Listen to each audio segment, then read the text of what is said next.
2023 Webster Town Board Workshop. We have, I'm going to say, 3 agenda items tonight. The first one is a presentation actually by Jared Hurt regarding our current, I don't know, I guess it's slang, the helicopter law we have in town that's been around for 15 years. So, Jared, I'm going to hand the baton to you. 17 years, 5 months, and 9 days. But, Okay, hey, well, no let's, one's thank you.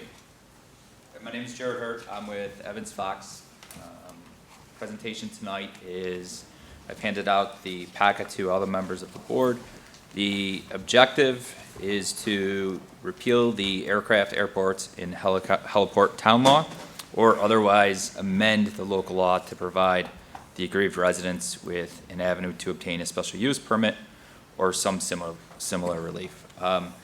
The issue is that as the law sits today, there is an outright prohibition against landing or taking off a helicopter and various other aircraft or having a heliport or airport within the town of Webster. There is absolutely positively no avenue for any resident to seek any form of relief from that specific provision in the town code. Now, what I've provided the members or the board members with is it's a packet with various exhibits. I just want to walk everyone through. I figured that would be the most efficient way to do it. Exhibit A is really just a map of Monroe County. There are 19 towns located within Monroe County. Not one town aside from Webster has an outright prohibition on a heliport or the takeoff or landing of private helicopters within the town. In fact, 17 of the 19 towns in Monroe County don't even have the word helicopter or heliport within their town code. So as previously mentioned, this law has been on the books now for about 17 and a half years. And clearly no other town within Monroe County has felt it necessary to enact any similar legislation. Exhibit B is a copy of the actual law itself for the members of the board, which I really provided that for your convenience to see that there is in fact no avenue for any resident to pursue any form of relief within the 4 corners of the code itself. Exhibit C, what I provided to everybody was there is a process through a special use permit process through the town board, sections 269:18 through 269:27 of the Webster Town Code. The point of me providing that is to show evidence that there already is something in existence within the town code that allows the town board to a process for which to hear special use permits. What we're really asking for is if the town board in its review of this law doesn't find it appropriate to repeal the law or amend it in some substantive way, that they at least provide some mechanism for relief. And what I'm saying is that that process already exists. We just need the town code as it pertains to helicopters and heliports to provide that avenue so that we can avail ourselves to go before the town board and seek a special use permit. Now, again, we're not asking for right now for the town board to grant relief allowing this to happen.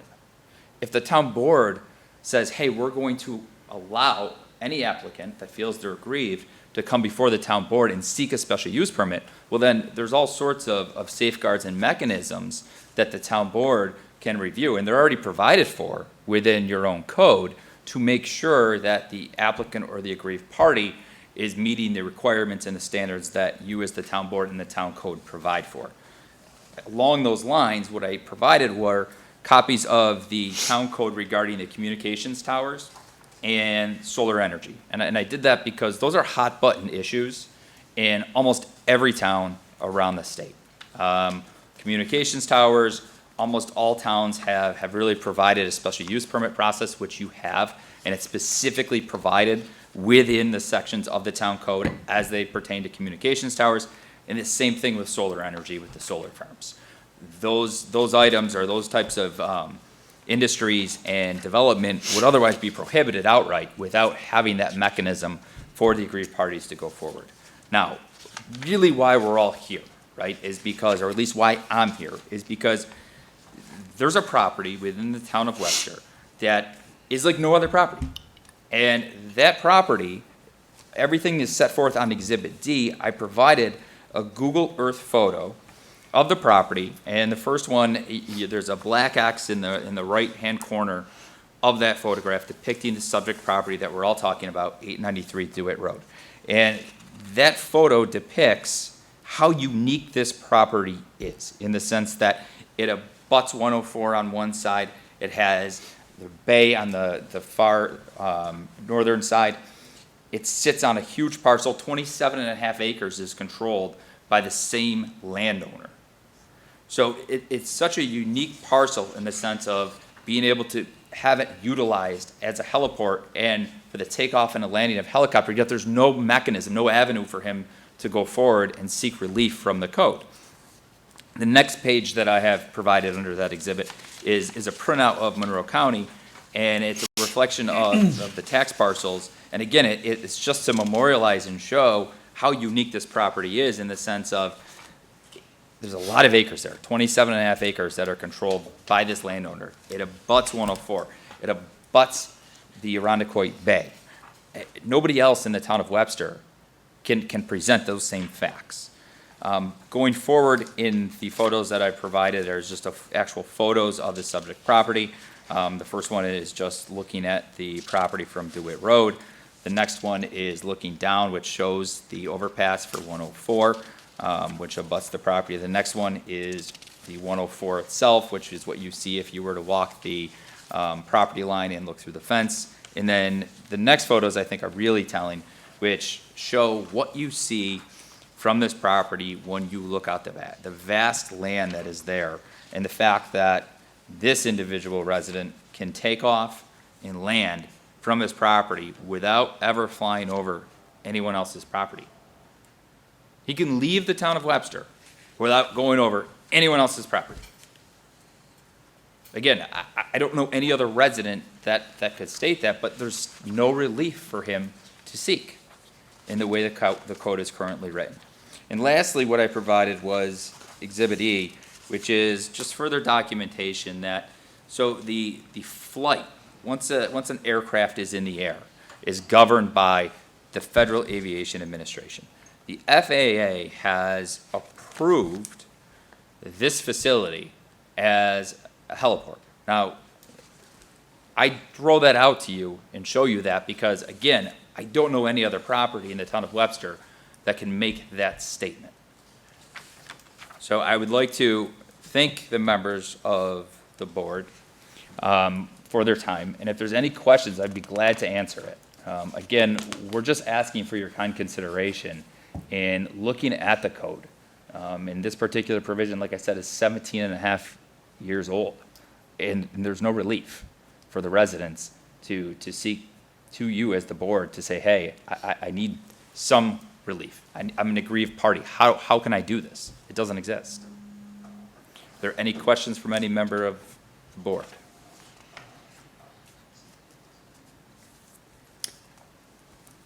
Supervisor, yes. Yeah, Jared, it's kind of a combination comment question. The handout that you brought in for everybody. Yes. We will be uploading this to our website and Yes. to our social media platforms, like we upload all the presentations we do. Yes. So that'll be up there for everybody to see. And also the tape of this for anybody not watching live at home or in the audience. Your last exhibit, and I appreciate this is going back almost 20 years ago. Is this the property on DeWitt, or is this in the Bluffs, an old property that Mr. It is the Kashani had? property on DeWitt. And It it's is. still current. Huh, okay. And I know obviously it expired in January of '07. Yeah, it's been renewed ever since. My point of showing you that exhibit was that that's been in existence now for 18 years.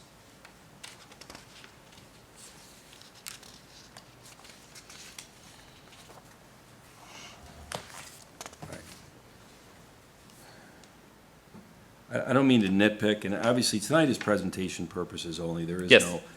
no, if we went forward with anything on this, and Charlie, I'll defer to you, and using Jared's repeal, amend, special use permit.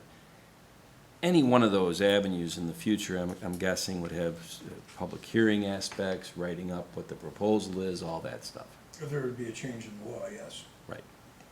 Now, and I don't mean to nitpick tonight, but I mean, how can I can't tell, this is Sundance Trail, this last 2 pages. I mean, like I said, Jared, this is gonna be up there for the world to see. So. Tell me on these 2 pages how I can see that this Yep. is the site. Where is the tax ID number, the DeWitt? DeWitt H042, if you look at the facility name. DeWitt H, okay. So if you there it look is. under and again, just, Tom, this is almost wholly irrelevant to anything the town has to do. But with that being said, if you look at the facility name on the first page, in the, call it a quarter of the way down, see where it says proposal, Associated City, facility name?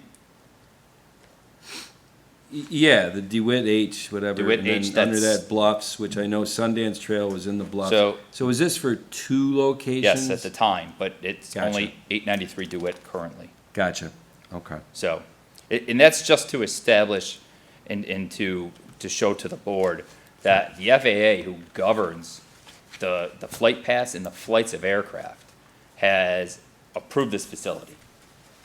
That doesn't mean that this is binding on the town. I'm not saying that. I'm just showing you as further evidence as to how unique this particular parcel is. That's the point of showing that. And yet, we have this unique parcel that by all accounts, our position is, should be able to be utilized, and there's no ability for us to seek any relief, given the current code. So, and I can't emphasize that enough, we're not asking the town board right now to grant any relief. I mean, what you indicated, Tom, sure, if there's any change to the town code, subject to a public hearing.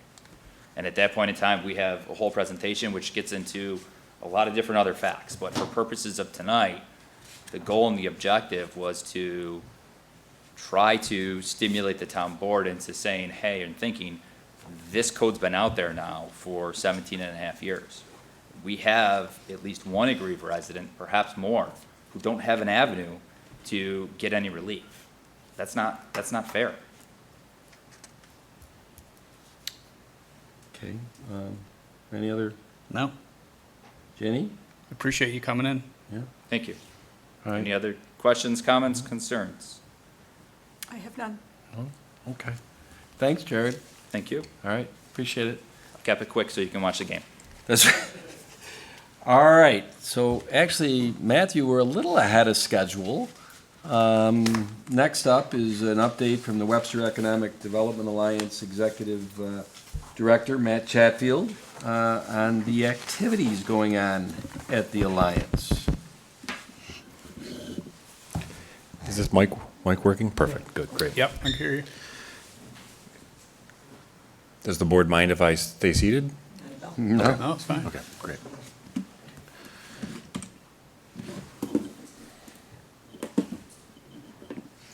Is it up? Down, okay. So, thank you very much for having me here today. Just a quick overview of WIDA. It is the public-private partnership for economic development within the community. 5 key members: town, village, school district, Chamber of Commerce, and the Business Improvement District created the organization back in 2014. And the overall strategic focus of the organization is what we call the 4 R's: resources, relationships, retention, and recruitment. Those are the things that we focus on a regular basis, as well as, strategic projects within the community. So I'm going to give a quick update on some of the strategic projects we have currently taking place, both within the town and the village. I think also understanding what's going on in the village is good context for the town board to understand, is we're all one community and we all tend to try and work together towards common goals.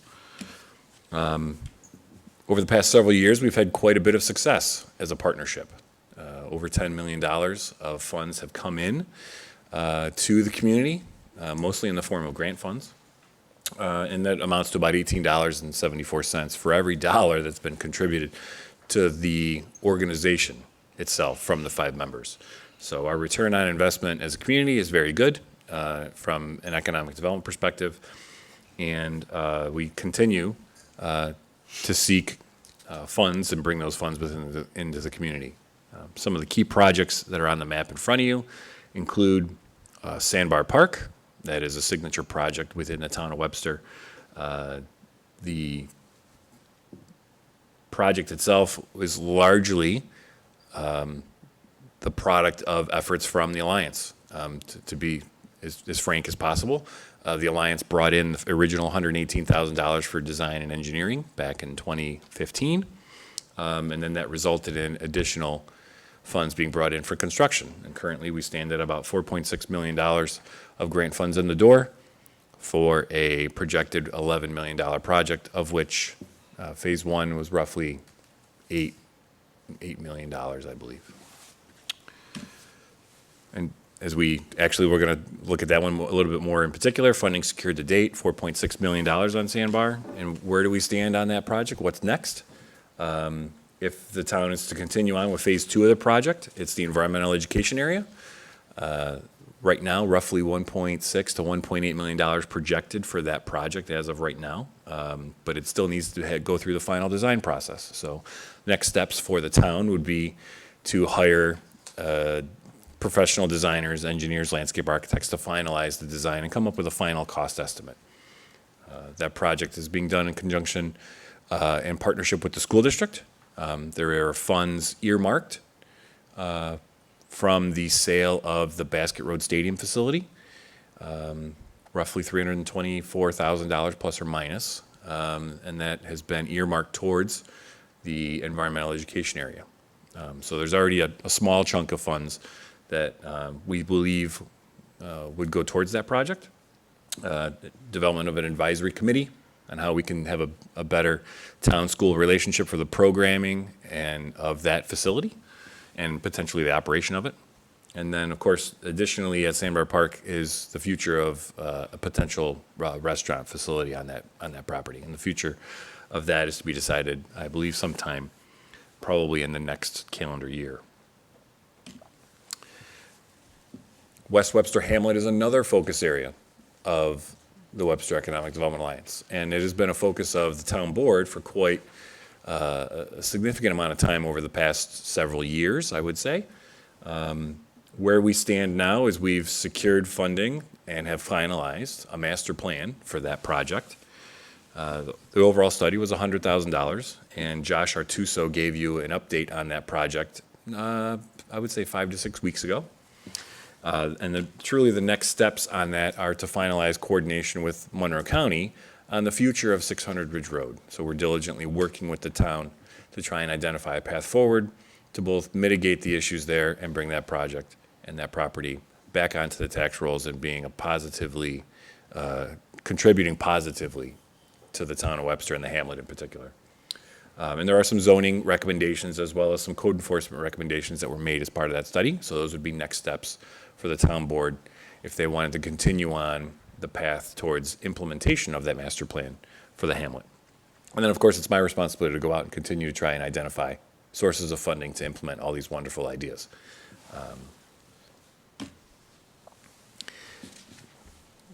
Moving eastward, we have quite a substantial amount of time and effort over the past, I would say, 9 years and counting, in a coordination effort with the Xerox Corporation on the future of its campus. As we all know, there are several portions of the campus, sizable portions, that have been deactivated. There's empty buildings, vacant land, and Xerox as a corporation has decided to come to the table and be a partner in the future planning and revitalization of its campus. And they are a partner within a master planning process that is being led by the village. Village was awarded $203,000 in funds from the Department of State. And we are currently undertaking a master planning effort for that area in yellow, the boundary box, that does cross into the town of Webster. It includes the town's recreation center, some lands along Phillips Road. The supervisor and Josh Artuso have both been, and both continue to be a part of the advisory committee for this project. And this is a master planning effort, so this is not a hard capital construction project yet. The goal is, how do we identify the future vision for this? Where does it fit within the community? How do we go about understanding the potential ramifications for changes in land use in this area, as well as development intensity? And understanding how they impact all things, even related to transportation as well. So there's a host of issues that we're hoping to provide recommendations for that come out of this, including land use changes, development intensity, transportation recommendations, and some general public policy recommendations as well. Next steps for that project are that consultants will prepare and finalize that master plan, hopefully to be done by the end of this calendar year. WIDA is also in the process of identifying a list of usual suspects, likely developers and investors, to invite to a forum. It'll be an invite-only forum on the prospects of development investment in this location. As part of this master planning effort, we have conducted a market analysis. We've hired economists and economic development specialists and real estate specialists to conduct an economic analysis. And one of the findings is that this area could support 1,000 housing units over the next 5 years, new housing units, approximately 40% of rental units and 60% owner-occupied. So there is a driving market for housing within the study area, and part of the master planning process is to identify, are there any appropriate areas that could be converted to a residential use? Or are there areas that should just remain industrial? So that's part of that master planning effort.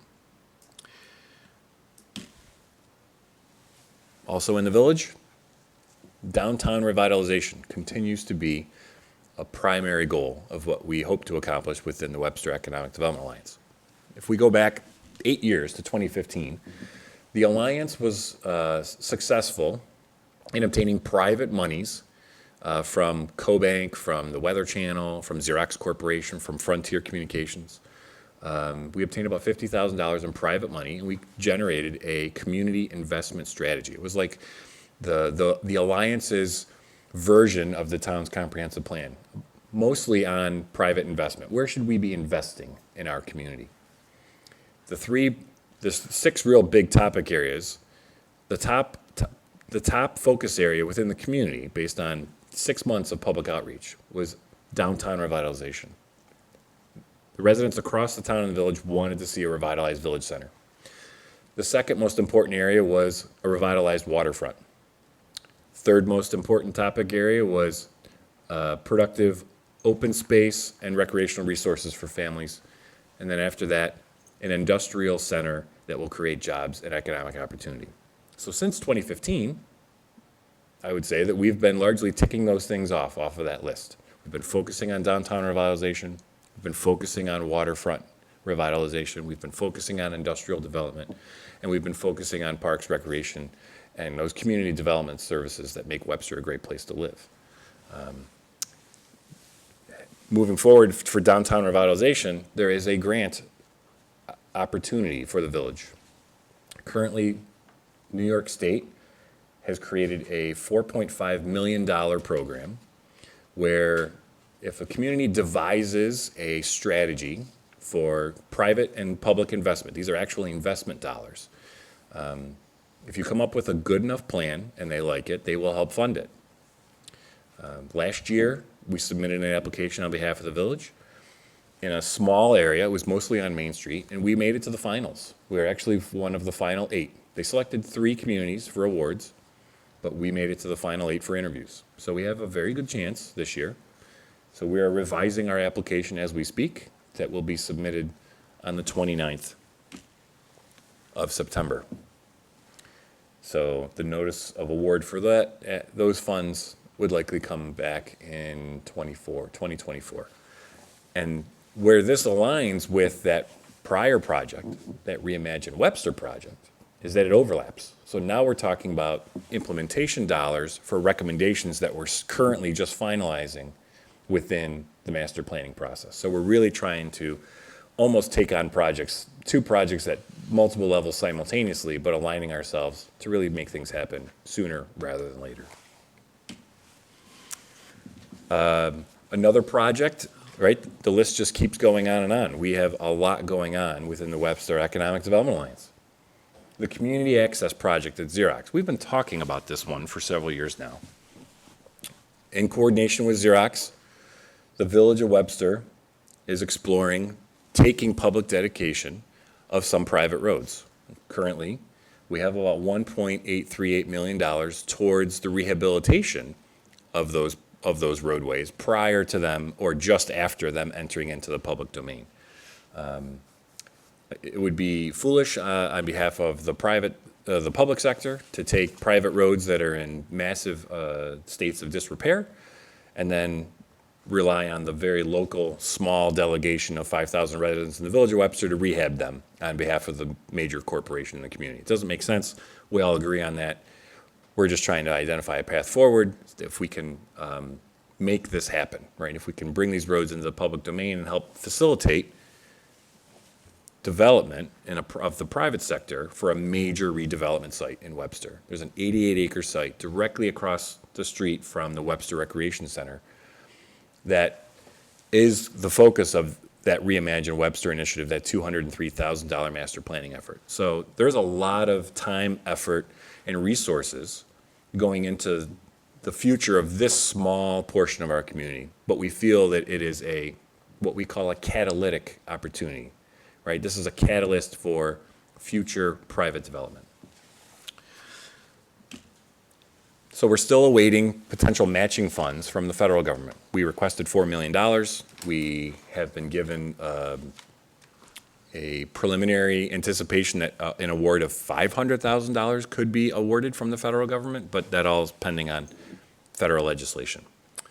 And we're continuing to work together, the town, the village, WIDA, and Xerox with Monroe County, because Monroe County is also planning on undertaking massive improvements to Phillips Road, which goes right through this whole master planning effort. So we've had multiple meetings talking about the future of that corridor and how it relates to the future of this portion of our community. And I'm going to end with a bigger picture, right? We have maybe two more slides here to talk about what the bigger picture of what's going on in the industrial portions of our community. Many years ago, I coined the term the Northeast Area for Technology, NEAT, our NEAT zone. It's a 1,500-acre plus or minus industrial zone within our community. Crosses both the town and village boundary. It extends largely from Route 250 at the very southwestern extent in the village and continues all the way to our Fairlife project, essentially. Just east or just west of County Line Road. That is the industrial zone within our community. But currently that industrial zone is bisected. There's really two separate zones. There's a yellow box that mostly focuses on Basket Road. And then there's the green zone, which focuses mostly on what we would consider the Xerox campus, right? The Xerox campus that extends mostly between Phillips and Salt Roads with some appendages on either side. These areas are, although it's all zoned uniformly, these areas are distinct. They are not connected via any sort of infrastructure, transportation infrastructure, other than Route 104. So the larger vision, is to create a unified transportation corridor from Route 250 to Basket Road, utilizing almost entirely roads that are currently in existence today. Mitchell Dean, the largest extent of which is currently private. I think the long-range goal would be for that to be rehabilitated and brought into the public domain. And to make this vision come to fruition, there are two small extension projects. One on the west that would bring Chiota Drive and a new gateway into the town's recreation center out to Route 250, currently on land owned by the town, and a small extension of Bolter Industrial Parkway west to Salt Road. That project we've heard a lot about recently.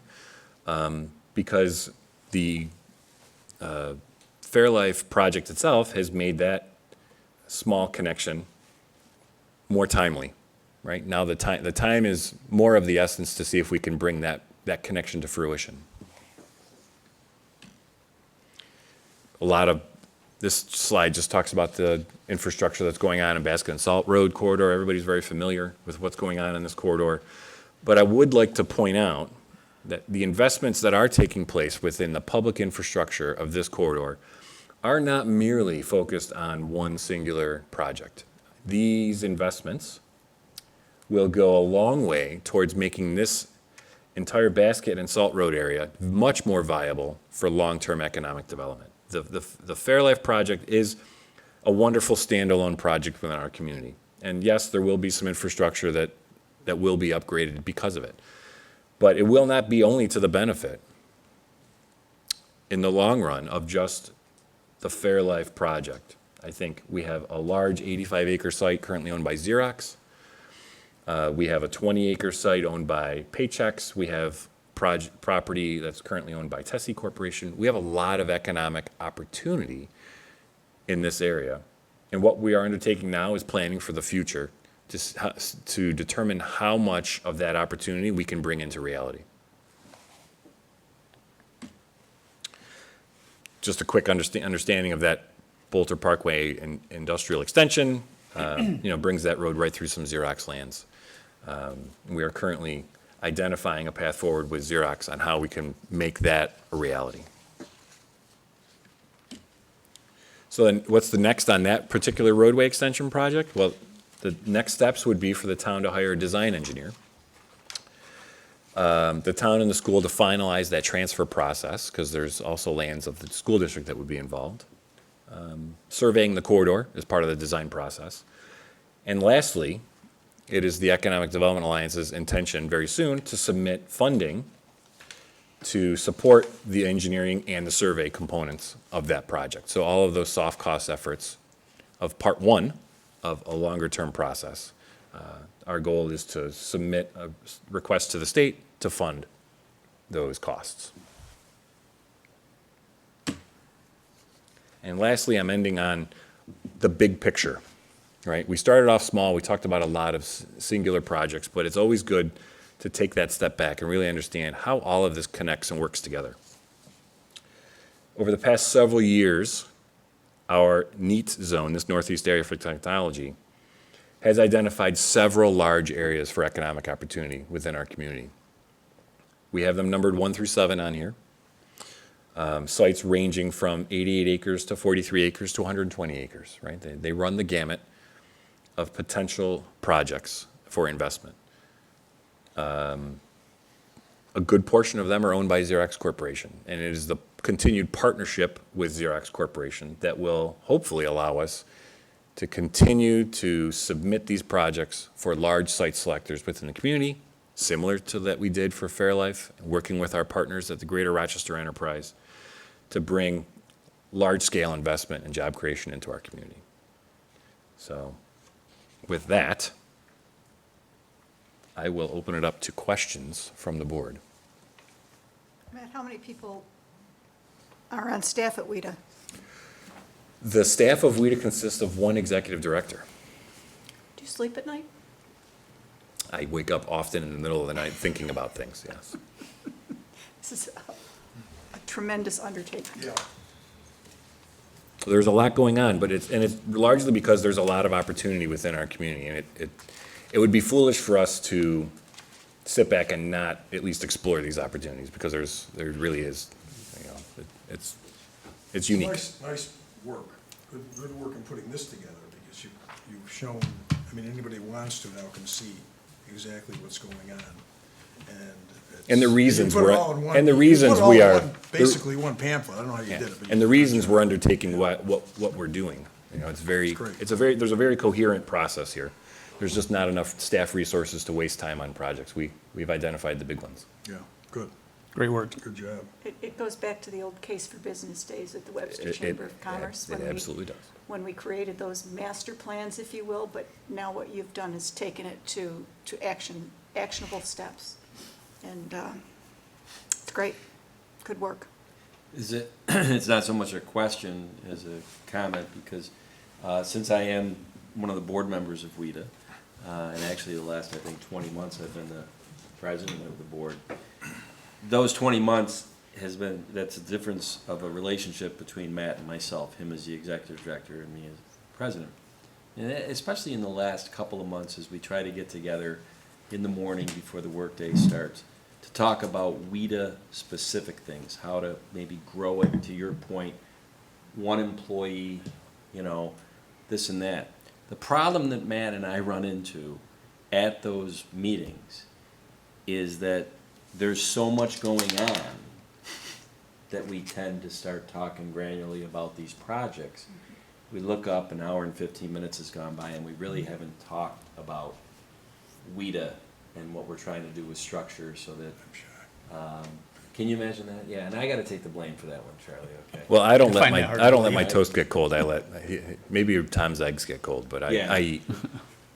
But it just, I mean, there is so many things going on here. And it's great to see the progression through the years that you've accomplished and WIDA's accomplished also. I remember 2013, the Village of Webster, that was pretty huge.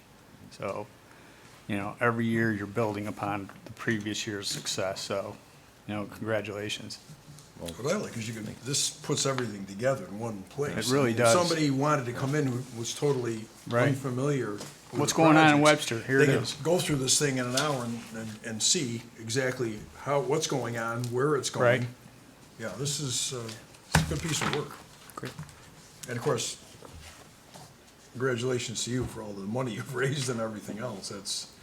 That goes without saying, but this in particular is a good presentation. And, Grants follow the good projects, right? So, It was nice to see at the farmer's market on Wednesday, it was a couple of weeks ago. I'm glad you had that booth there, and there were a number of people that stopped over and asked a lot of very, very good questions, including myself. And, you know, thank you for being there. absolutely. Thanks, Matt. Wonderful. Thank you. All right. Thank you, Matt. Good job, man. And Donna, we're 3 minutes ahead of schedule.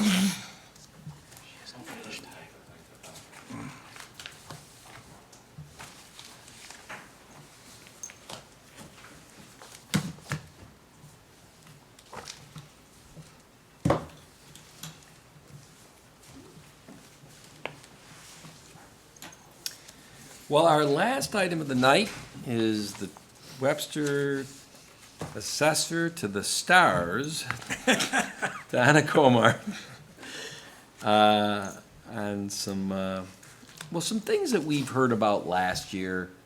Well, I'll hand the baton to you. That's right. What did you want to say?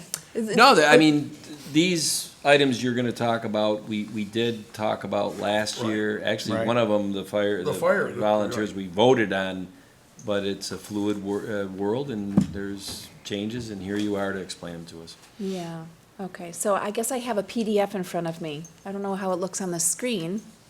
I could pull up the PowerPoint It and it'd looks be great. larger. Can everyone see it all right? Yep. Okay, all right, we'll rock and roll with this. Thank you for having me. I wanted to refresh things because, you know, we were here recently to talk about legislative changes to an exemption being made available in Monroe County only for volunteer firefighters and ambulance workers. This one I have tagged Take Two, like in Hollywood, because we get to do it again so soon. This is going to be my topic at the fall conference because now this is statewide. So, my presentation to you this evening is that we have a current law, per state statute, Real Property Tax Law 466-K, which was specific to Monroe County municipalities at local option, and Webster did adopt that option in February 28th, 2022. That allows a 10% exemption for the primary residence of certain volunteers for fire and ambulance, and they must have at least 2 years of service, live within the municipality that is served by the district for which they serve. The service duration is certified by the district for which they serve, And we also adopted a lifetime exemption option back in February of '22. That is 20 or more years of service will be honored if the service was somewhere in Monroe County. So if someone moves from another municipality, has 20 or more years of service, what Webster is saying is we'll welcome you to our community and continue to provide you with that exemption because we are offering the lifetime exemption. If they're under 20 years, they must live here and serve here. But let's just say somebody wanted to move from another part of Monroe County into Webster and they already had 20 years of experience, we would honor that exemption and continue it for them now that they are becoming a Monroe County or a Webster town resident. But below that it said, I'm sorry, can I ask a question? Sure, Below absolutely. that it said it will be honored if the service was in Monroe County. That's what I'm saying. Yep. Okay. So you have to get to 20 or more years before it's service outside of the municipality and the district for which they serve. Okay. Okay? So a Northeast Joint Fire District firefighter who's a volunteer, who lives in the town of Webster, would be able to live anywhere in the town of Webster, not necessarily in the Northeast Joint Fire District, and get the exemption that you approved, 10%. Because Northeast Joint Fire District serves the municipality of Webster. So we offer that to that service person, the volunteer, okay? If there was somebody who was working for another municipality, I don't know where all the volunteer firefighters are, but let's just say Chi-Li, okay? And they have 20 years or more of experience there in service, but then they want to retire and they want to move to Webster. If they have 20 years experience in Chi-Li, we will honor that here in Webster. That's what you approved. But not if they were in Wayne County. Not if they're in Wayne Okay, County. that's Right. where I was going, okay. Okay, yep. Another part of the county is what I was trying to say. So the legislation, now what is happening is that there's a new statute, and it's Real Property Tax Law 466-A. And right now, there are actually two readings of that. One is in existence from being the original volunteer firefighters and ambulance workers exemption. But what has happened is, over time, these exemptions have been written, 1 or 2 counties at a time, and there are 11 existing similar, but not identical, sort of exemptions for firefighters and ambulance workers that are volunteering their time to serve their community. On December 9th of 2025, it was signed by the governor that there should be one. And what happens is all of those 11 existing similar statutes, one of which is Part K, ours for Monroe County, will be repealed. It's going to disappear. And unless the town board does something, and unless Monroe County and whoever else has already approved it, actually the fire district has to approve it as well to offer a discount on their tax line on the bill. The exemptions will disappear, and so I'm here to ask you to continue it forward. I know 2025 seems like a long time away, but I'm going to get to why I'm asking you now. So if the taxing jurisdictions do nothing before that repeal date, the exemptions will cease. It will replace all those existing exemptions that now serve 20 counties with one common language statewide for all 62 counties in New York State. It requires the same action taken by the taxing jurisdictions as recently done. We did that last February to conform to the new state statute. The new legislation reads this way. You're going to see it looks very, very familiar. Allows up to 10% for primary residence. The key word there is up to, because some of those were not offering 10%. Ours was offered at 10%, no options. You had to take the 10% or not approve the exemption. Others of those 11 other statutes read 5%. So now the new statute reads up to 10%. Technically, you have an option to reduce that 10% because the new statute does read up to 10% exemption.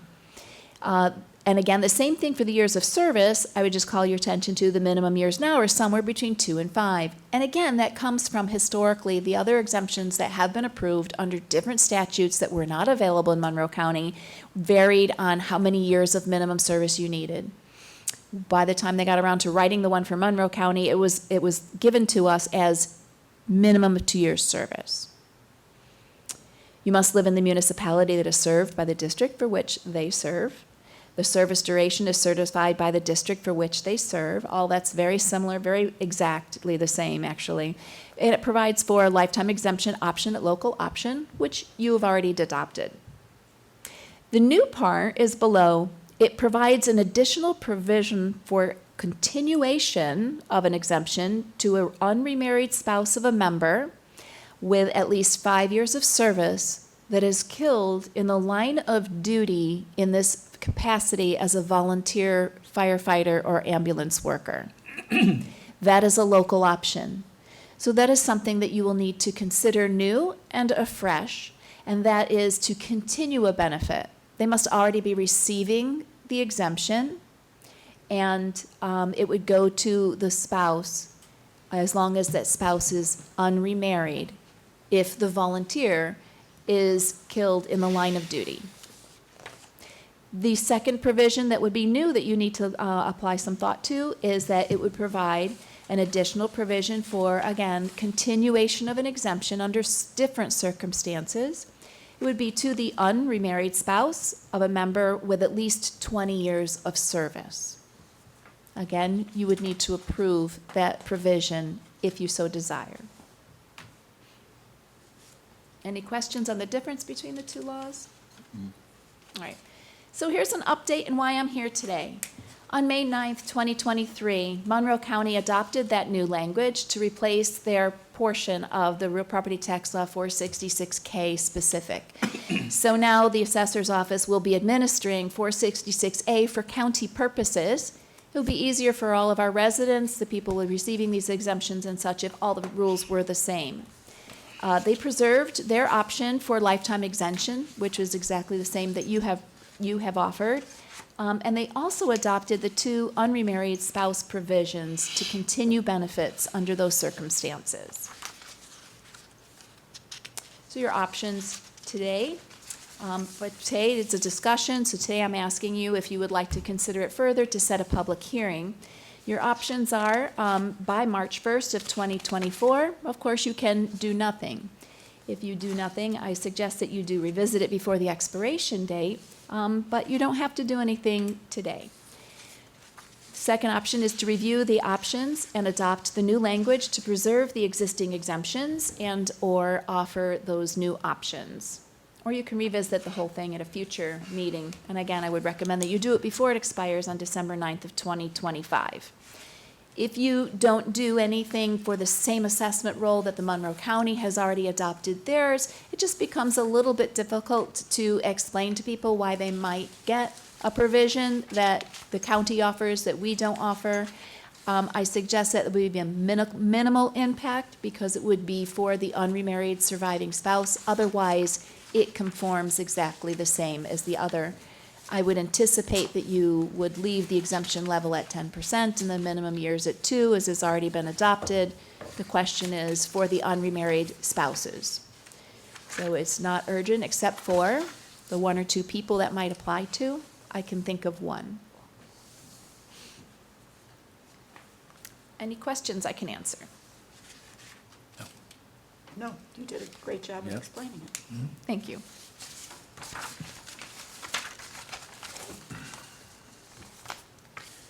Do you want to roll right into the two new ones? Do you want to take a resolution and continue this thought? Or is that what you're saying? Well, I think. I have 2 other exemptions to you- discuss with right. you. Now, when you get to our options, number 2, review the options, that would be if we, let's do a public hearing and let's get this new law put in now. I don't have any problems with that because I have a lot of reasons I don't have any problems with it. Does anybody have a problem with us moving forward with this now? No. And do you want the public hearing notice has to be in the paper like 5 days minimum before? So we'd put it in the Webster Herald, let's say for the Next Wednesday, the 20th. We would do the public hearing at the 28th, but that's a workshop. And that would be entirely up to the board. And I don't have a problem with doing it at a workshop. Does the board have a problem doing it at a workshop, the public hearing on this? Doesn't sound like they do. All right, well, in that case, can I make a motion to set a public hearing concerning legislative changes to the volunteer firefighters and ambulance workers exemption RPTL 466A, and to have that public hearing notice advertised in the Webster Herald's Wednesday, September 20th, 2023 edition, and the public hearing to be held on Thursday, September 28th at 5:30 PM in the Webster Town Board meeting room. That is my motion. Second. Supervisor Flaherty, Aye? Councilman Cahill, Aye. Councilwoman Quinn, Aye. Councilwoman Cataldi, Aye. Councilman Abbott. Aye. All right, Thank you. moving along. Yeah, that was the easy one. Oh, jeepers. That was the easy one. Okay, All right, so I've been here a couple of times. This is going to be, I think, the third time in 12 months to discuss the senior citizens exemption, which is not STAR. So I call that 467. That's the statute from which it is derived. There's an income portion to that exemption, and it usually mirrors, and this time it still is mirroring, the same definition of exemption for income, for disabled persons with limited income, and that's Real Property Tax Law 459C for all the attorneys watching today. But before I go into why I'm here for the new thing, let me just remind you, I was here on September 8th of '22 and also January 12th, and we discussed the option to adjust the income limits for two exemptions. I believe there was a full board at that time, so we talked a lot about the limits. There's a sliding scale that's available. That is not today's discussion, but the board did not take any action on it at that time. Keep in the back of your minds, and I will draw a conclusion later. I'm just laying the breadcrumbs right now. That is something that you still can entertain.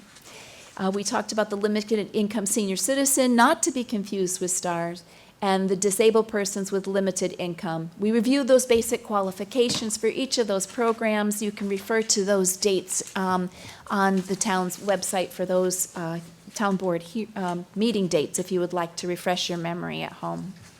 We reviewed the board's authority to set the income limitations for town purposes within the limitations that are found in the statutes. That has not changed. The statute is the same.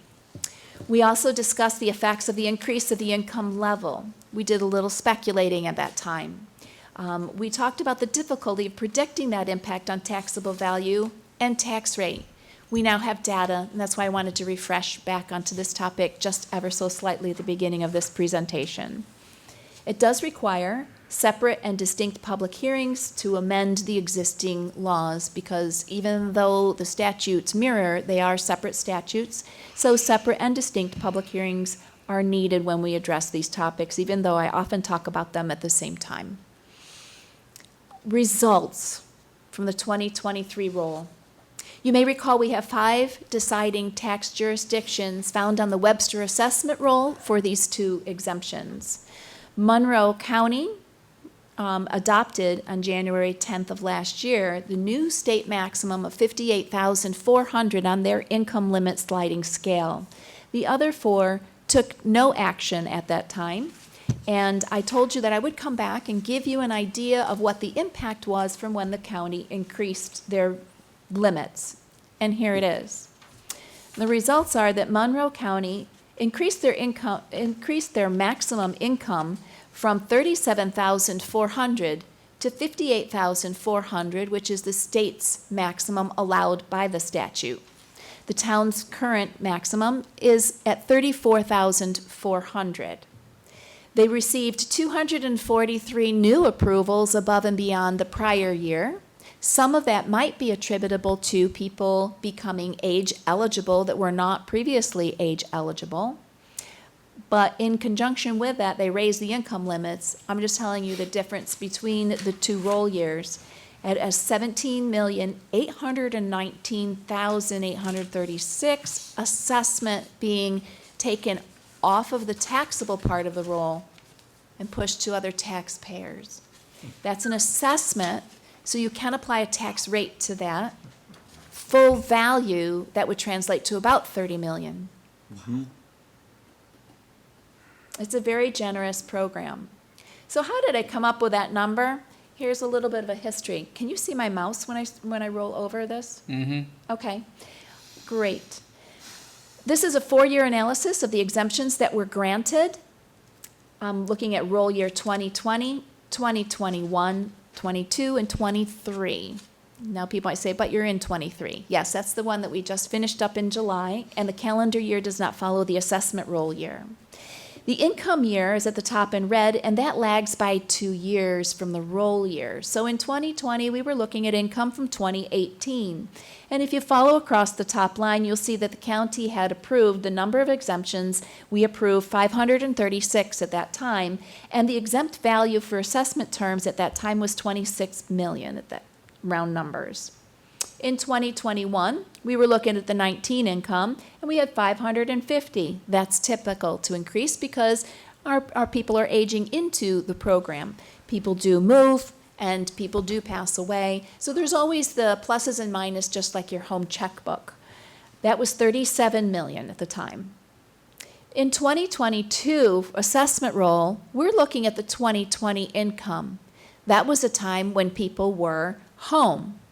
There was the incentive programs for staying at home. There was an extra benefit given for unemployment, etc. It's a few years ago, we may recall that. What we saw was a huge increase in people's income, even in the senior citizen population, and the numbers dropped to 450, and the value that was being exempted dropped to 22 million. Then, on the 2023 roll, even though we're looking at the 2021 still COVID income year, the county increased their limits from 37.4 to 58.4, and we approved 693 applications, up from 450 the prior year, with 40 million. That's a difference of the blue lines with the smaller numbers compares that year to the prior year. So you see the increase of 14, the decrease of 100, and then the jump again to 243. That's on the county line. If you'd like to jump down, you can see the town line, just one line below that. And we did not have that experience because you did not change the income limits. I think that you will find as the presentation goes on, that was a crystal ball moment, because the new definition, by its own definition of what it's including and no longer including in the definition of income, is in effect raising the income limit, and more people will qualify.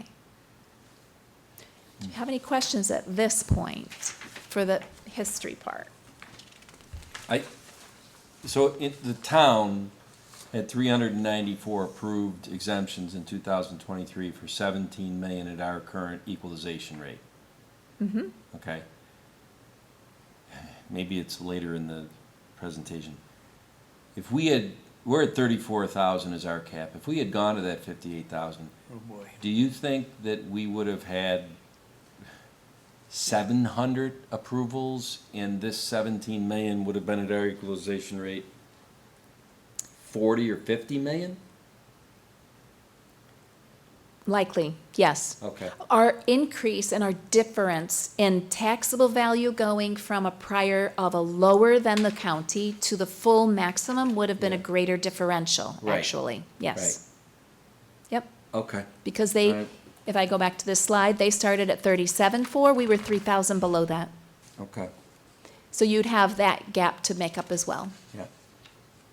This slide is for you, Tom, I know you like numbers. Well, I mean, you know, at our equalization rate, there's $3.6 billion or whatever this is.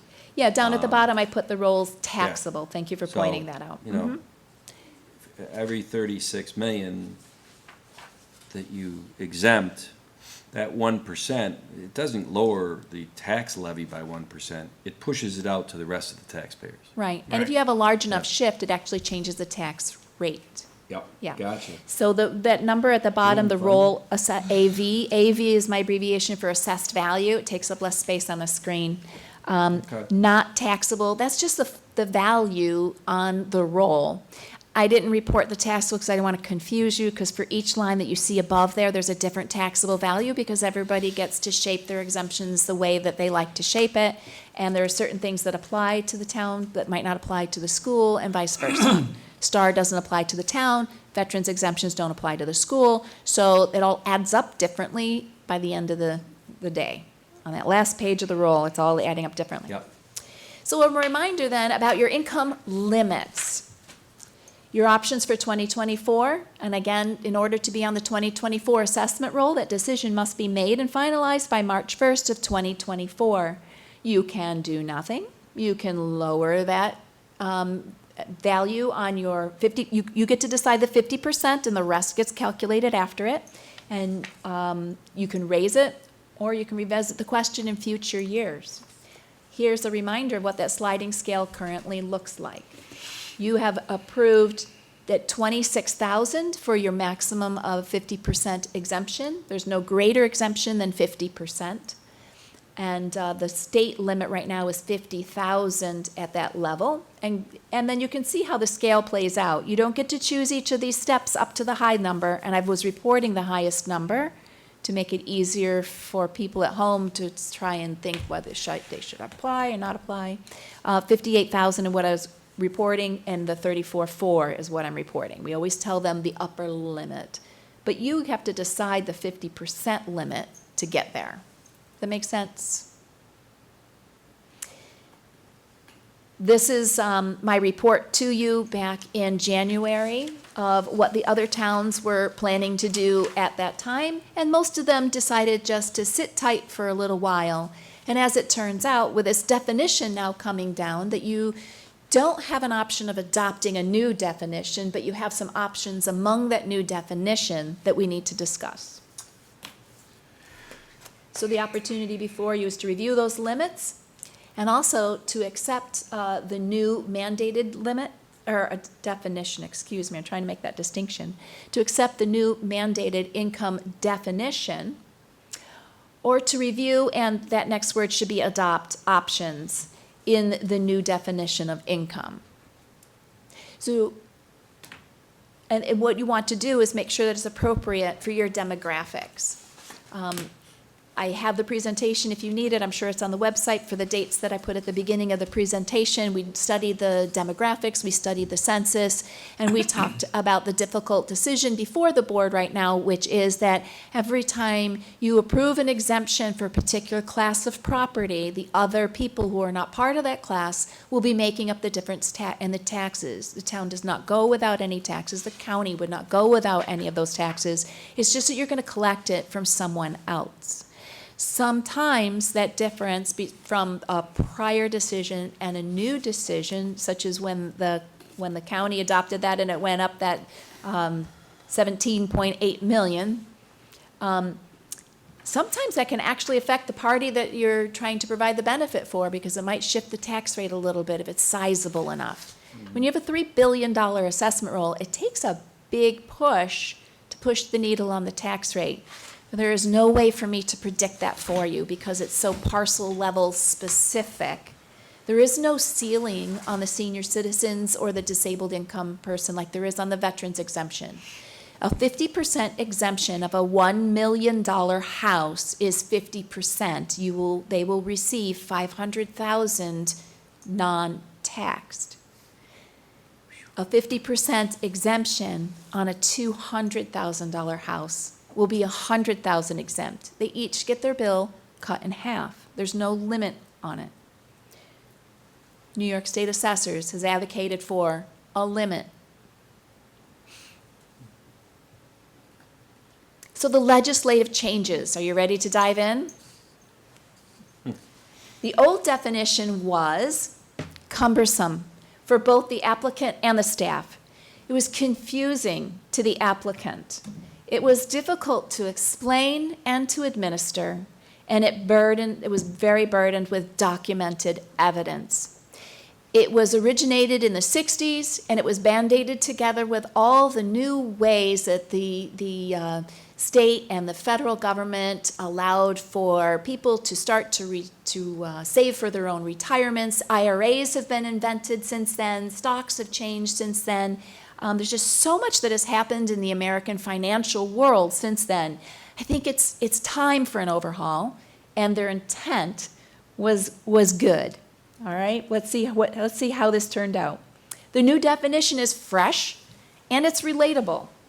It's easier to understand, but make no mistake, it is not simplistic. It is easier to administer, so they tell us, but we have a lot of questions yet left unanswered by the Office of Real Property and Department of Taxation and Finance, who are the ones responsible for helping us administer this new legislation. It does reduce the documented evidence for most income tax filers. The old definition did not follow income tax guidelines. In fact, that was the most lengthy conversations we would have with a lot of people. They'd say, but that's not taxable income. We're not here to file your income tax returns. We're trying to process an exemption application based on income, and that definition is found in real property tax law and a lot of opinions over the decades. So it did not follow those tax guidelines. It was hard for people who are trying to apply for the program to relate to why we needed the information, and it felt invasive. Not fun on our end, but we helped them through all those applications. It included all available income resources to a household. It included non-taxable income such as veterans' disability payments, railroad Social Security equivalents and railroad pensions, workers' compensation, earnings on your IRA accounts. So what you don't give the taxman on your IRA, you just tell them the 1099 and here's my distribution if I took one. That's what you would give the income tax person to help you prepare your return or the document you'd be looking at if you file your own return. We're asking for the opposite. We were always asking them to give us their year-end statement of the investments held in an IRA because we were looking for interest, dividends, and capital gains. And inevitably, they were going back and forth and back and forth. It also included contributions from additional residents in the household because there was an opinion that decided that if you had an adult child living in your home and they're making contributions to the household, that was income to the senior citizen. It was difficult to explain. It was difficult to gain the support of the applicant. It also omitted depreciation from the income tax return. So when someone was filing an income tax return, our office was charged with restructuring that income tax return, asking for documents that weren't part of that tax return before we could arrive at a conclusion of what is your income for the purposes of this exemption. The changes. The new, and I'm going to refer to this as the basic mandated definition, the one that you don't have any choice on, is the new basic mandated definition in the slide. It allows localities to adjust not only the income limits, but it also allows you the definition of income to reflect their communities, because beyond the basic definition, they're going to give you some options. But within the basic, it intends to simplify the process for everyone. One option that they're offering you, however, defies that principle. They will submit completed application, proof of their age and their residency, and their federal tax return and all the 1099s and their Schedule 1 if they file it. Sounds simple. Or, if you don't file an income tax return, the state has offered a worksheet, and you would file the renewal application and your proof of age and your residency along with income worksheet and your 1099s because they don't file the income tax return. It follows federal income tax purposes. It does not look for income that is not found on the income tax return, but one option defies that principle. The new basic mandate definition begins with the federal adjusted gross income. That number is found on both your state and your federal return. It adds into that non-taxable interest and dividends as found on that tax return, line 2A. It includes full Social Security benefits versus the taxable Social Security benefits. Previously, we were always including the full Social Security benefit, so that is consistent. It excludes the IRA distributions. That also is consistent. We never looked at the distributions, but we were charged with finding how much that account had grown, whether or not they had taken it. And then what it does is it limits the losses that are claimed on the income tax return for income tax purposes. That paragraph alone is complicated. The most simple way that I can explain it to you, and this is not an option for us, there are several categories of loss. You can have capital gain loss, you can have a business loss, you can have a farm loss. There's several categories of loss. No one category of loss can exceed $3,000, and the sum of those losses cannot exceed $15,000. Now, the assessor's office needs to understand how to find losses on the federal income tax return and make sure that each one is limited. The new definition provides flexibility with the local options. Have I confused you yet? You can tell, Yes. these were written by lawyers in Albany, Yes, Or an account. all right. or an accountant. I'm Sorry, confused. Charlie. The legislative definition of income the starting point is the federal adjusted gross income. Adjustments are possible and two are non-negotiable. As I mentioned, those two are including the tax-exempt interest or dividends found on line 2A of your federal 1040 form, and also the losses that are limited per the statute are not an option. You cannot change those levels and we cannot disallow them. They are limited. The basic mandated definition includes the full Social Security and excludes the IRA distributions. And that is all very lovely, straightforward, sounds simple and wonderful for the applicant and the assessor's office if you're sitting in Albany. And Yep. because what happens now is the starting point is written in the statute, the federal adjusted gross income. So if you don't file an income tax return, who will be presenting the assessor with a federal adjusted gross income when we cannot mandate that they file an income tax return and we're not charged with calculating it ourselves? So how do you Simple, complete this? but not How do you simplistic. complete this without that information? We are continuing, and I will be waiting at bated breath with my list of questions for the Gotcha. Department of Taxation and Finance at next month's New York State Assessors Conference. Okay. Yeah. So by definition, the federal adjusted gross income includes deductions and exclusions. You cannot arrive at a starting point without filing, but we cannot compel a taxpayer to file that return. The applicants trying to drive that themselves may omit things because they've never filed, they don't need to file, and you almost need to be a CPA nowadays to complete those applications anyway with the federal government. So we're not really sure what we're supposed to do with that. They did give us a worksheet. I looked at the worksheet, and it doesn't resemble the federal adjusted gross income very strongly. The options that you have before you, however, the local options are, you could opt out of including the full Social Security and then just use the taxable instead. And the reason I deviated from my slide was so that you could now look at this and say, oh, well, we don't want to include full Social Security, that's a bigger number, right? But maybe you do. And I suggest that you do.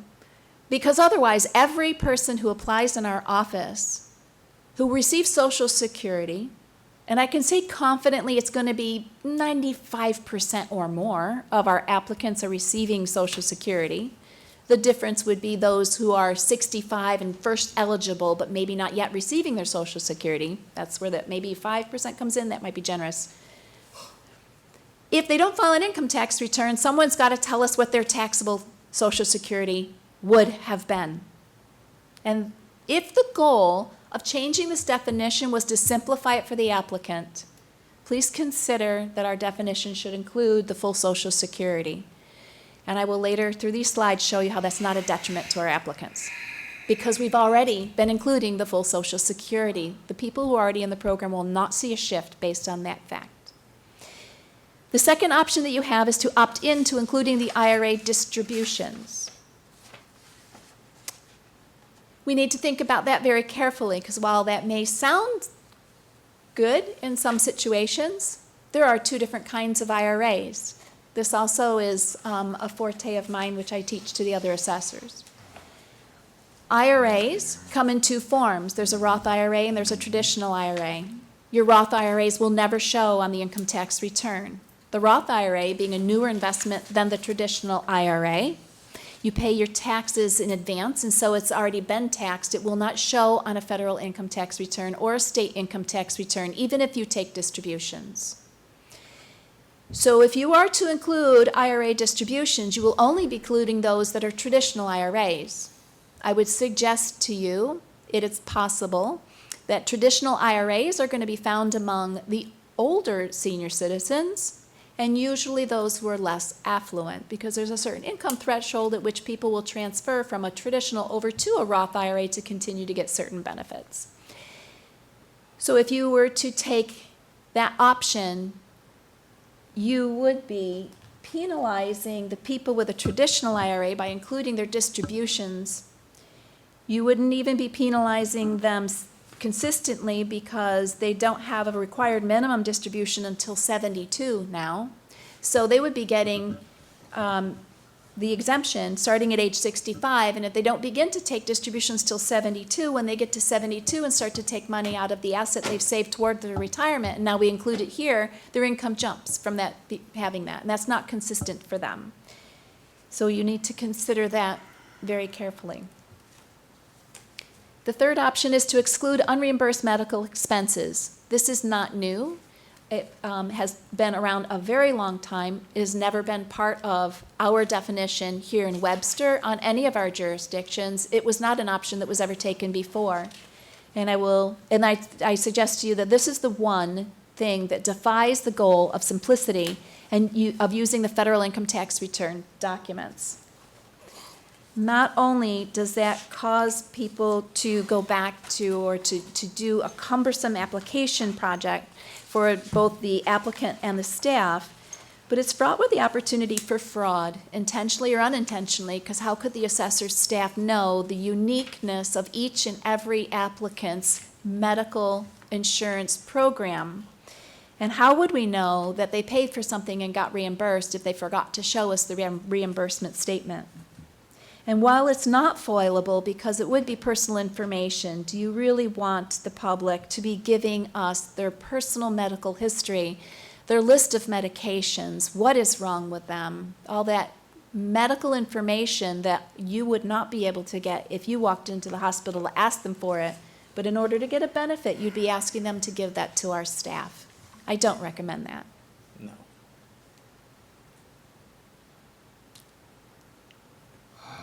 Are you following the options? Mm-hmm. Okay. The next slide. So a review, this is a cheat sheet I'm going to be handing out to the assessors, a review of the overview of the definition. If you look at the blue items here, this is really how simple it can become when you file an income tax return. Probably 60 or more percent of our applicants file an income tax return right now. So many of our applicants will enjoy the simplistic approach compared to the more cumbersome approach that was there before. The mandated without any options is that you will start at the star on line 11, adjusted gross income. You will add in, see the plus sign on line 2A. It's not part of your federal adjusted gross income. It's off to the left. We need to add that in. We would use the basics or the full Social Security benefits on line 6A.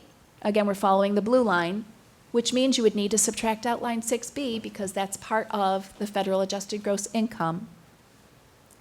And we would subtract out line 4B, which is the IRA taxable distributions.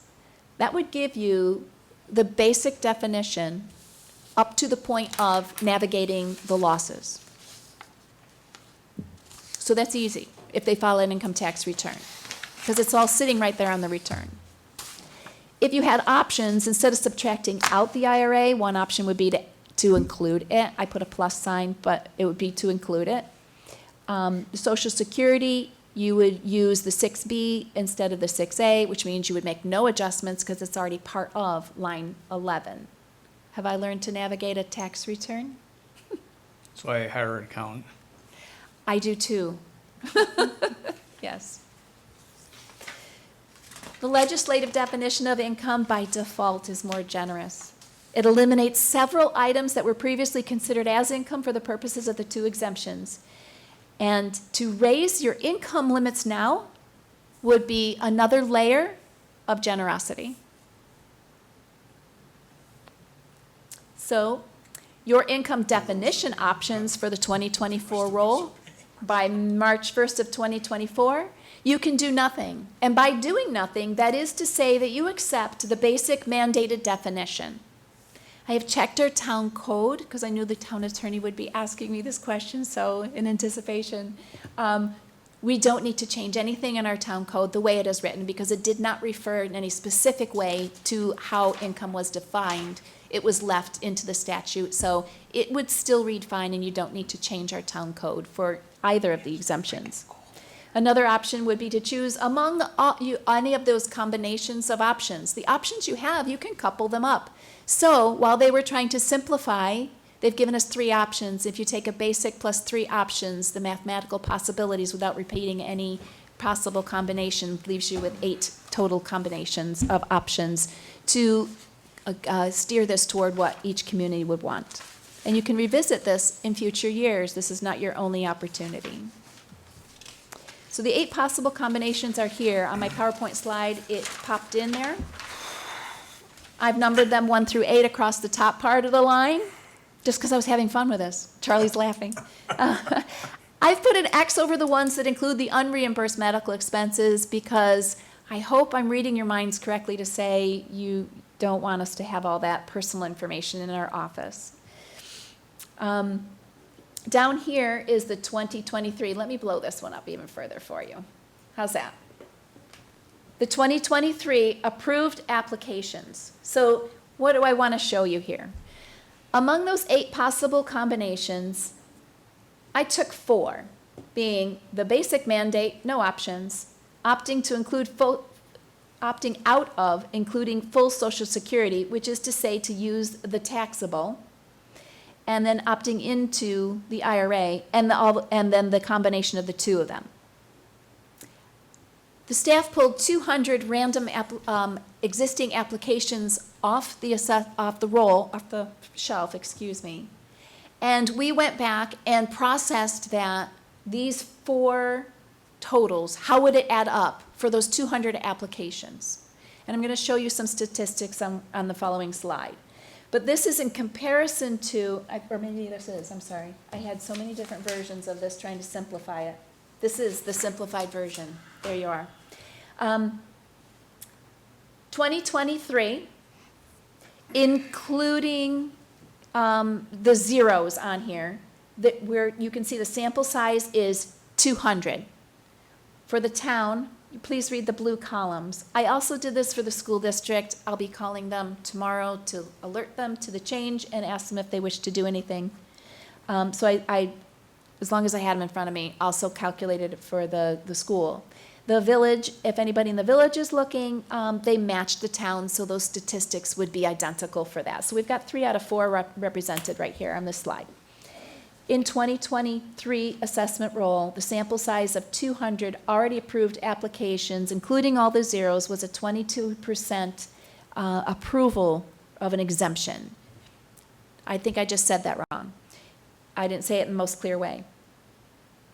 If I averaged up all 200 of those lines, some of them are 0, there's a 22% exemption, aggregately.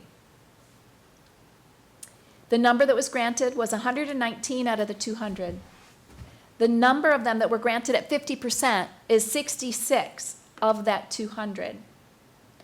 And the average of those that were granted, instead of the ones including zeros, anybody who got an exemption, those 119, 37% is the average exemption of this sample set. Does it make sense? If we go forward, and you see the basic mandate, we have the same sample set, we now would have 142 being granted compared to the 119 on the roll before, the actual approved one. These are speculative, if you change the definition. 86 would be now at 50%, and 45% would be your average exemption. By definition, it's more generous. Let that soak in for just a second. If you go to the option, should you decide to take the option of using a taxable Social Security, keeping in mind the administrative cumbersomeness that's going to be reintroduced just on a new topic then for both the applicant and the staff, out of the 200, 191 would be granted some benefit. 179 of them would be at 50%, and 49% would be your average exemption. Most of them are 50%. If you take out the full taxable social, or if you take out using the full Social Security. The reason for that is we were always including it before. We were always including it. So to exclude it is to offer a raise. You can see the numbers on the others. I won't walk you through them.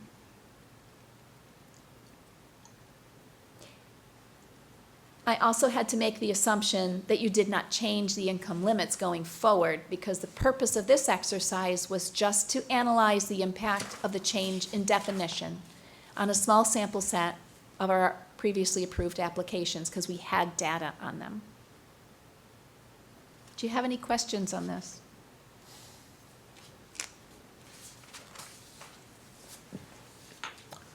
No. Okay. So what's next?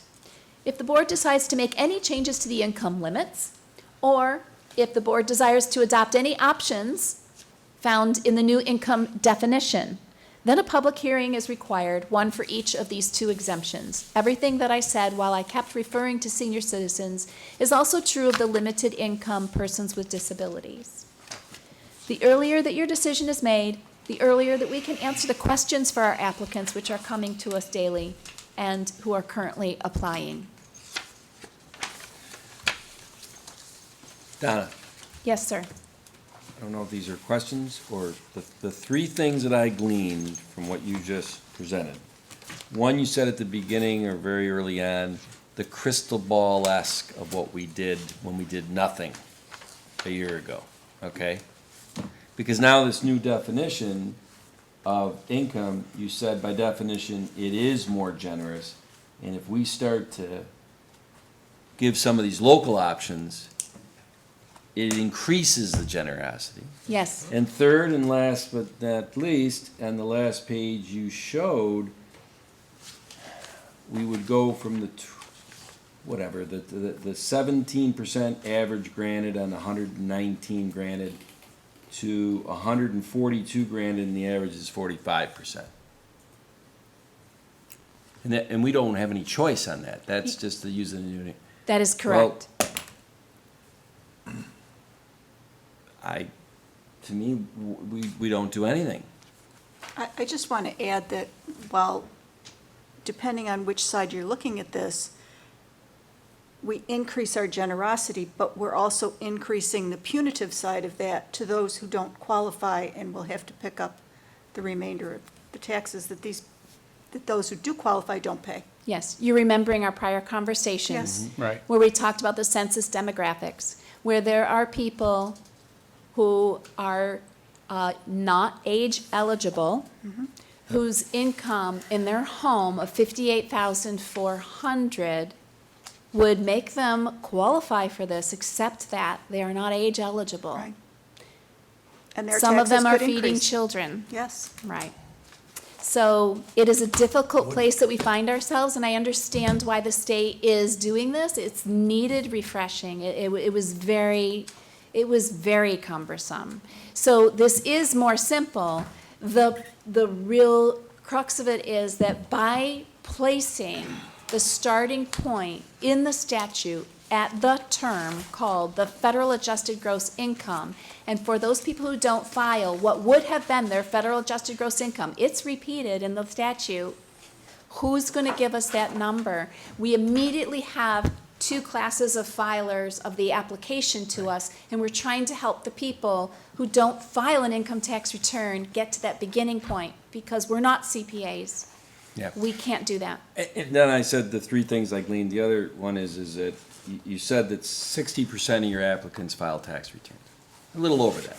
I'm guessing. And then you said, you have to ask at this conference next week, what do we do if your starting point is the adjusted gross income for the tax return?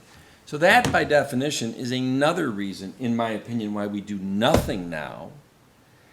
And maybe you come back and tell us what you heard from that conference of what you do for the 30 or 40% that don't file taxes. Because if this board needs to move on something, you said we can move on these things before March of '24. Yep, you have But as time. we sit here in mid-September of '23, I don't see it. Right. Unlike the resolution that you just passed, right? That's easy. There's minor changes. You don't wish to let it go by. You don't want it to expire. You're going to do it because you can do it now, and it doesn't matter. There's no rush. This one, I think it is better to, let's sit and wait. Let's see if we can learn more. What will we learn? Does that help us make a decision? Or do you do like you did last time, which is, okay, let's do nothing. Let's see that impact. Because if you do more, you know you're just going to be having a bigger impact. Right. Right? Let's see what that impact is. Let's see how that affects so many things that your board is responsible for making financial decisions about. And here's this new definition, shifting your funds around, really, a little Well, and I bit. appreciate, I mean, there's a lot, well, it's mind-numbing, and I come from an accounting background.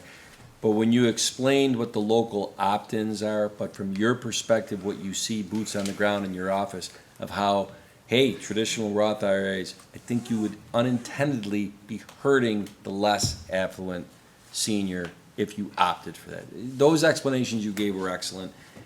I don't want to drag this. I think we're standing pat for now. Yeah. Unless, I don't want to speak for the rest of you. And I'm sorry that was a long presentation. But Long presentation for us to stand pat. We're good. Okay. No, you did I- a lot of good analysis, Donna, very in-depth, and obviously a lot of work went into it, so. Well, New York State is offering a worksheet for their senior citizens. It just came out a few days ago, and I took a look at it, and it's not complete. It doesn't get you to a FADGI. It's not going to allow the person who's, so if you file an income tax return and you're paying an alimony, and that is true in this category of age of applicants, you still have people who are paying alimony or receiving alimony, they wouldn't be able to deduct it.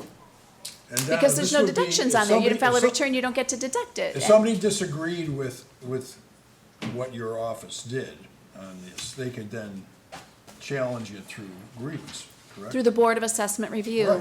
Yes, and then they would have to, in a public meeting, discuss Right. all of their personal income sources. It's just, we Donna? prefer not to go that route. I'm glad we slotted you last of these three because It was wise. It's a lot, and that concludes our town board workshop for the evening. However, for some of us, I'm making a motion under section 105 to enter into executive session under subchapter D, discussions regarding proposed pending or current litigation. That's my motion. I'll be right back. Does that mean yes? Yes, but I Second. Who's the second? Bill, Bill? All in favor? aye, and the only invited is town attorney, town board and town attorney.